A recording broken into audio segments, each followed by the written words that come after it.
ಅಪರಾಧಿಗಳಿಗೆ ತಕ್ಕ ಶಿಕ್ಷೆ ಆಗಬೇಕು, ಅವರ ಮನ ಪರಿವರ್ತನೆ ಆಗಬೇಕು ಅಂತ ಹೇಳಿ ಅವರನ್ನ ಜೈಲಲ್ಲಿ ಇರಿಸುವಂತಹ ಸಿಸ್ಟಮ್ ನಮ್ಮಲ್ಲಿದೆ. ಆದ್ರೆ ಈ ಜೈಲುಗಳಲ್ಲಿ ಏನಾಗ್ತಿದೆ ಅನ್ನುವಂಥದ್ದು ಪದೇ ಪದೇ ಚರ್ಚೆಗೆ ಬರುತ್ತೆ. ಪರಪ್ಪನಗ್ರಹಾರ ಜೈಲಲ್ಲಿ ಏನಾಗ್ತಾ ಇದೆ? ಜೈಲಿನಲ್ಲಿ ರೇಪಿಸ್ಟ್ಗೆ ಇದೆಂಥ ರಾಜಾತಿಥ್ಯವನ್ನ ಕೊಡ್ಲಾಗ್ತಾ ಇದೆ. ಹಾಗಾದ್ರೆ ಈ ಜೈಲಲ್ಲಿ ಹೇಳೋರು ಕೇಳೋರು ಯಾರು ಇಲ್ವಾ ಅನ್ನುವಂತ ಪ್ರಶ್ನೆ ಸಾಮಾನ್ಯವಾಗಿ ಹೇಳುತ್ತೆ. ದುಡ್ಡು ಕೊಟ್ರೆ ಸಾಕು, ಏನು ಬೇಕಾದ್ರೂ ಜೈಲಲ್ಲಿ ಸೌಲಭ್ಯ ಸಿಗುತ್ತೆ ಅನ್ನೋದಾದ್ರೆ ಯಾವ ಪುರುಷಾರ್ಥಕ್ಕೆ ಇವ್ರಿಗೆ ಶಿಕ್ಷೆ ಕೊಟ್ಟಿರೋದು, ಜೈಲಲ್ಲಿ ಇಟ್ಟಿರೋದು. ಸದ್ಯ ಜೈಲಲ್ಲಿ ರೇಪಿಸ್ಟ್ ಉಮೇಶ್ ರೆಡ್ಡಿಗೆ ರಾಜಾತಿಥ್ಯವನ್ನ ಕೊಡ್ಲಾಗ್ತಾ ಇದೆ. ಹಾಗಾಗಿನೇ ಜೈಲಲ್ಲಿ ಉಮೇಶ್ ರೆಡ್ಡಿ ಬಿಂದಾಸ್ ಲೈಫ್ ಲೀಡ್ ಮಾಡ್ತಾ ಇದ್ದು, ಇದರ ಜೊತೆಗೆ ಅಕ್ರಮ ಚಿನ್ನ ವರ್ಗಾವಣೆ ಪ್ರಕರಣದಲ್ಲಿ ಜೈಲಲ್ಲಿರುವಂತಹ ನಟಿ ರನ್ಯಾ ಫ್ರೆಂಡ್ ತರುಣ್ಗೆ ಕೂಡ ರಾಜಾತಿಥ್ಯವನ್ನ ವಹಿಸಲಾಗ್ತಾ ಇದೆ. ಗೋಲ್ಡ್ ಸ್ಮಗ್ಲಿಂಗ್ ಕೇಸ್ನಲ್ಲಿ ಜೈಲ್ ಸೇರಿರೋದು ಈ ತರುಣ್, ಈತನಿಗೆ ಕೂಡ ರಾಜಾತಿಥ್ಯವನ್ನು ಕೊಡ್ಲಾಗ್ತಿದೆ. ಯಾವೆಲ್ಲ ರೀತಿಯಾಗಿ ಇವ್ರಿಗೆ ಫೆಸಿಲಿಟೀಸ್ ಅನ್ನುವಂಥದ್ದನ್ನು ನಾವು ನೋಡ್ತಾ ಇದ್ದೀವಿ.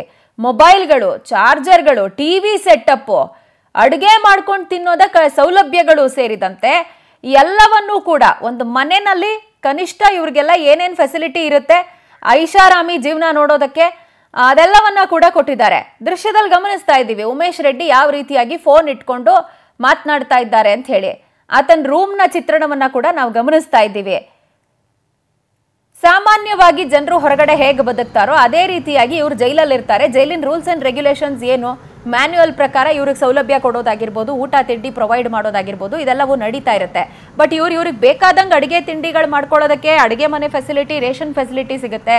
ಈ ಫೋನ್ಗಳನ್ನು ನೋಡ್ತಾ ಇದ್ದೀವಿ ನಾವು, ಎಲ್ಲ ಅಪ್ಡೇಟೆಡ್ ಹೊಸ ಫೋನ್ಗಳೇ, ಹೊಸ ವರ್ಷನ್ ಫೋನ್ಗಳೇ ಅದೆಲ್ಲವೂ ಕೂಡ. ಫೋನು, ಚಾರ್ಜರು, ಬ್ಲೂಟೂತು, ಸಿನಿಮಾ ನೋಡೋದಕ್ಕೆ ಸೆಟಪ್ ಇವೆಲ್ಲವೂ ಸಿಗುತ್ತೆ ಅಂತ ಹೇಳಿದ್ರೆ ಯಾವ ಪುರುಷಾರ್ಥಕ್ಕೆ ಇವ್ರು ಜೈಲಿಗೆ ಹೋಗೋದು?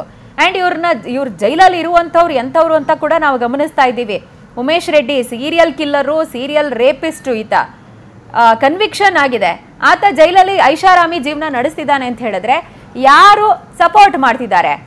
ಹಣ ಇಲ್ಲಿ ಎಷ್ಟರ ಮಟ್ಟಿಗೆ ಇಂಪಾರ್ಟೆನ್ಸ್ ಪ್ಲೇ ಮಾಡ್ತಿದೆ ಅನ್ನುವಂಥದ್ದನ್ನು ಕೂಡ ನಾವು ಗಮನಿಸಬಹುದು. ಈ ಬಗ್ಗೆ ಹೆಚ್ಚಿನ ಡೀಟೇಲ್ಸ್ ಕೊಡ್ತಾರೆ ನಮ್ಮ ಪ್ರತಿನಿಧಿ ರಾಘವೇಂದ್ರ, ನಮ್ಮೊಂದಿಗೆ ದೂರವಾಣಿ ಸಂಪರ್ಕಕ್ಕೆ ಸಿಗ್ತಿದ್ದಾರೆ.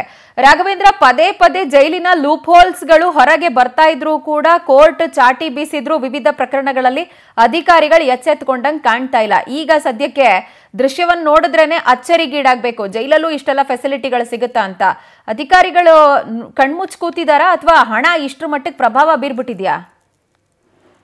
ಎಸ್ ಪ್ರಜ್ವಲ, ಆಗಾಗ ಈ ಒಂದು ಪರಪ್ಪನಗ್ರಹಾರ ಜೈಲಿನಲ್ಲಿ ಆಗ್ತಿರುವಂತ ಒಂದು ಕಳ್ಳಾಟಗಳು ಇದೇ ರೀತಿ ಹೊರಗಡೆ ಬರ್ತಾನೆ ಇದೆ. ಕಳೆದ ಬಾರಿಯೂ ಸಹ ಗುಬ್ಬಚ್ಚಿ ಸೀನನ ವಿಚಾರವಾಗಿ ಆ ಒಂದು ವಿಡಿಯೋಗಳು, ಬರ್ತ್ಡೇ ಸೆಲೆಬ್ರೇಷನ್ ಮಾಡಿರುವಂತ ವಿಡಿಯೋಗಳು ವೈರಲ್ ಆಗಿತ್ತು.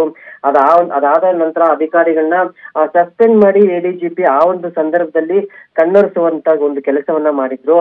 ಆದ್ರೆ ಇದೀಗ ಮತ್ತೆ ಜೈಲಿನಲ್ಲಿ ನಡೀತಾ ಇರುವಂತ ಈ ಒಂದು ಕಳ್ಳಾಟಗಳಿಗೆ ಈಗ ADGP ಆಗಿರ್ಬೋದು, ಜೊತೆಗೆ ಸಚಿವರಾಗಿರ್ಬೋದು ಏನು ಹೇಳ್ತಾರೆ ಅನ್ನೋದನ್ನ ನಾವು ನೋಡ್ಬೇಕಾಗಿದೆ. ಯಾಕೆಂದ್ರೆ ಇಲ್ಲಿ ಯಾವುದೇ ಒಂದು ಎಂತ ಕ್ರೂರಿ ಆಗಿರ್ಬೋದು, ಎಂತ ದೊಡ್ಡ ಅಪರಾಧಿ ಆಗಿದ್ರು ಕೂಡ ದುಡ್ಡು ಕೊಟ್ರೆ ಎಲ್ಲಾ ರೀತಿಯ ಒಂದು ಫೆಸಿಲಿಟೀಸು ಸಿಗುತ್ತೆ ಅನ್ನೋದಕ್ಕೆ ಇದು ಮತ್ತೊಂದು ನಿದರ್ಶನ ಅಂತಾನೆ ಹೇಳ್ಬೋದಾಗಿದೆ. ರೇಪಿಸ್ಟ್ ಉಮೇಶ್ ರೆಡ್ಡಿ ಜೊತೆಗೆ ಗೋಲ್ಡ್ ಸ್ಮಗ್ಲಿಂಗ್ ಕೇಸ್ ನಲ್ಲಿ ಅಷ್ಟೆಲ್ಲ ನಡೀತಾ ಇರುವಂತ ಒಂದು ರನ್ಯಾ ರಾವ್ ಪ್ರಿಯಕರನಿಗೂ ಕೂಡ ಇಲ್ಲಿ ಫೆಸಿಲಿಟಿನ ಕೊಟ್ಟಿದ್ದಾರೆ. ಆಂಡ್ರಾಯ್ಡ್ ಫೋನ್ಗಳಿದೆ, ಚಾರ್ಜರ್ ಇದೆ, ಜೊತೆಗೆ ಮಿನಿ ಕಿಚನ್ ಸೆಟಪ್, ಟಿವಿ, ಇಂಥದಿಲ್ಲ ಅನ್ನೋಂಗಿಲ್ಲ. ಅಂದ್ರೆ ಒಂದ್ ರೀತಿ ಅವರು ಹೊರಗಿನ ಪ್ರಪಂಚದಲ್ಲಿ ಯಾವ ರೀತಿ ಒಂದು ಎಂಜಾಯ್ ಮಾಡ್ತಾರೋ ಅದೇ ರೀತಿ ಇಲ್ಲಿ ಜೈಲಿನಲ್ಲೂ ಕೂಡ ಅವರು ಎಂಜಾಯ್ ಮಾಡುವಂತ ಒಂದು ಎಲ್ಲಾ ರೀತಿಯ ಒಂದು ಫೆಸಿಲಿಟೀಸ್ ಕೂಡ ಈಗ ಅವರು ಜೈಲಿನ ಅಧಿಕಾರಿಗಳು ಕೊಟ್ಟಿರುವಂತದ್ದು.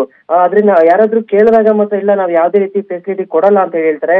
ದರ್ಶನ್ಗೆ ಕೇವಲ ಒಂದು ದಿಂಬು ಹಾಸಿಗೆ ಕೊಡೋದಕ್ಕೆ ಅಷ್ಟೆಲ್ಲ ಹಿಂದೆ ಮುಂದೆ ನೋಡ್ತಿರುವಂತ ಅಧಿಕಾರಿಗಳು ಇವರ ವಿಚಾರದಲ್ಲಿ ಯಾಕೆ ಅವರು ಇಷ್ಟು ಫ್ರೀ ಆಗಿ ಬಿಟ್ಟಿರುವಂತದ್ದು? ಅಂದ್ರೆ ಎಲ್ಲೋ ಒಂದ್ ಕಡೆಯಲ್ಲಿ ಅಧಿಕಾರಿಗಳಾಗಿರ್ಬೋದು, ಅಲ್ಲಿನ ಸಿಬ್ಬಂದಿ ಆಗಿರ್ಬೋದು ಭ್ರಷ್ಟಾಚಾರದಲ್ಲೇ ತುಂಬಿ ಹೋಗಿದ್ದಾರೆ ಅನ್ನೋ ಒಂದು ಆರೋಪ ಕೂಡ ಸಾಕಷ್ಟು ಕೇಳಿ ಬರ್ತಾ ಇರ್ತದ್ದು.